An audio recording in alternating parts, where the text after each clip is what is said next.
नमस्कार, मैं हूं आपके साथ आयुषी गुप्ता।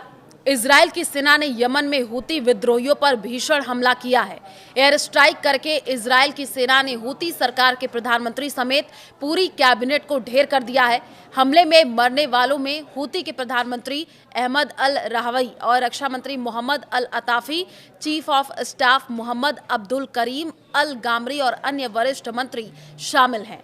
आपको बता दें कि 2 दिन पहले इजराइल की वायुसेना ने ऑपरेशन लकी ड्रॉप के तहत हूती सरकार के सभी मंत्रियों को निशाना बनाया था। हमले के समय 28 अगस्त को हूती सरकार के कैबिनेट मंत्री सरकारी गतिविधियों की समीक्षा के लिए एक कार्यशाला में मौजूद थे। वहीं प्रधानमंत्री अहमद की मौत के बाद मोहम्मद अहमद मुफ्ताह को कार्यवाहक प्रधानमंत्री नियुक्त किया गया है। 28 अगस्त के हमले की जवाबी कार्रवाई एयर स्ट्राइक ईरान समर्थित आतंकी संगठन हूती ने शनिवार को एक बयान जारी करके इजराइल के हमले की जानकारी दी।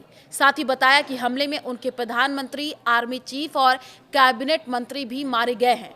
हूती विद्रोहियों ने यमन से इजराइल पर 28 अगस्त को मिसाइल और ड्रोन दागे थे। जवाबी कार्रवाई करते हुए इजराइल की वायुसेना ने हूती विद्रोहियों के कंट्रोल वाले यमन के सना शहर पर एयर स्ट्राइक की। हूतियों के सैन्य ठिकानों और राष्ट्रपति भवन पर बमबारी में 10 हूती कमांडर, लड़ाके और 90 से ज्यादा लोग घायल हुए। आपको बता दें कि ईरान समर्थित हूती विद्रोही फिलिस्तीन और हमास का समर्थक है, इसलिए फिलिस्तीन के समर्थन में हूतियों ने इजराइल पर हमला किया था। हालांकि इजराइल की सेना ने हूती विद्रोहियों की मिसाइलों और ड्रोन को एयर डिफेंस सिस्टम से इंटरसेप्ट करके हवा में ही मार गिराया। इजराइल से दुश्मनी क्यों रखते हैं हूती विद्रोही?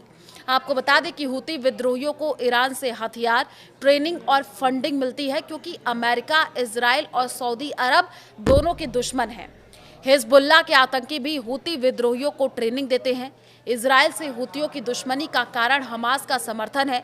हूतियों का कहना है कि इजराइल ने गाजा में जो नरसंहार किया है, उसका बदला वो इजराइल से लेंगे। हूतियों का नारा है, ईश्वर महान है, अमेरिका और इजराइल खत्म हो, यहूदियों का विनाश हो और इस्लाम की विजय हो। लाल सागर में जहाजों पर हमला करते हुए हूती विद्रोही, बता दें कि आपको हूती विद्रोहियों ने लाल सागर में आतंक मचाया हुआ है। वे लाल सागर से गुजरने वाले समुद्री जहाजों पर हमला करते हैं। हूती विद्रोहियों ने हाल ही में लाल सागर में इजराइल के कमर्शियल शिप पर हमला किया था। जवाबी कार्रवाई करते हुए इजराइल की सेना ने यमन की राजधानी सना और होदेदा शहर समेत कई हूती नियंत्रित शहरों में हमले किए। मई 2025 में हुए ताज़ा हमले में सना का एयरपोर्ट ध्वस्त हो गया था। इस हमले के बाद अमेरिका की सरकार ने हूती विद्रोहियों के साथ समझौता किया था कि वे लाल सागर में जहाज़ों पर हमला नहीं करेंगे, लेकिन हूती विद्रोहियों ने इजराइल समर्थक ठिकानों पर हमला करने की शर्त रखी थी। कौन है हूती विद्रोही और क्या है इनका मकसद? आपको बता दें कि हूतियों को अंसार अल्लाह यानी अल्लाह के समर्थक कहा जाता है, जो यमन में शिया जैदी मुस्लिमों के विरोधी हैं। यमन में करीब 35% शिया और करीब 60% सुन्नी समुदाय के लोग हैं। हूती संगठन की स्थापना हुसैन बदरुद्दीन अल हूती ने 1990 के दशक में नॉर्थ यमन के सादा स्टेट में की थी। उनके नाम पर ही संगठन का नाम हूती रखा गया है। साल 2004 में यमन की सेना ने हुसैन को ढेर कर दिया था। उसके बाद हूती विद्रोहियों ने यमन पर कब्जा करना शुरू कर दिया था। साल 2014 तक हूती विद्रोहियों ने यमन की राजधानी सना पर कब्जा किया था। यमन के कई इलाकों पर अब हूतियों का नियंत्रण है। अब्दुल मलिक अल हूती अब हूती विद्रोहियों का लीडर है।